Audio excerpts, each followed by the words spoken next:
Сәлеметсіздер ме қыздар, менің каналыма қош келіпсіздер. Бүгін мен сіздермен оп-оңай үйде бар заттармен жасалатын ши бауырсақтардың дайындалу жолымен бөлісетін боламын. Қазақша фудблогтың дамуы үшін каналға тіркелмеген болсаңыз тіркеліп, жанындағы қоңырауша белгісін басуды ұмытпаңыздар. Ең алдымен ыдысымызға жылы суымызды құйып, үстіне 1 шай қасық тұз және қалауыңызша тәттілігіне байланысты қант салып, сәл араластырамыз.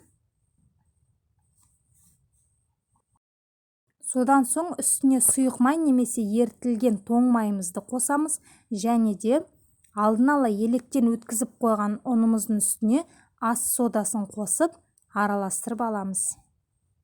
Ұнның ортасын осылай шұңғыл етіп жасап, жаңағы дайындап қойған сұйықтығымызды құйып, ең алдымен қасықтың көмегімен араластырып, кейіннен қолымыздың көмегімен жақсылап қамыр илейміз. Біздің қамырымыз жұп-жұмсақ болып шығады. Бетін жауып 10-15 минутқа қалдырамыз. Содан кейін қазанымызға сұйық май құйып, үстіне тоң май салып, қызғанша күтеміз. Ол қызған уақытта біз жаңағы дайын болған нанымызды 2 бөлікке бөліп,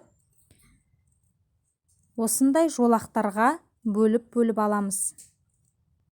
Артық нандарды осылай кеуіп қалмас үшін шараның астына қойып қойсаңыздар болады. Мінекей, енді нанымызды осылай видеодағыдай созамыз.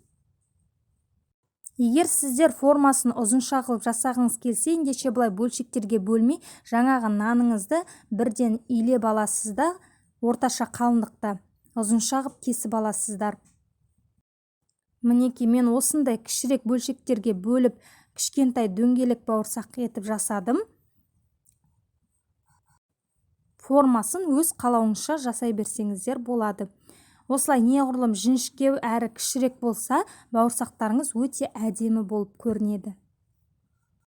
Кесіп қойған ши бауырсақтарымыз бір-біріне жабысып қалмас үшін осындай майлықтың үстіне қойып, бір-бірінен ажыратамыз және сәл уақыт кептіріп аламыз. Содан кейін бауырсақтарымызды қызып тұрған майда осылай аз-аздан сала отыра, сарғайғанша пісіріп аламыз.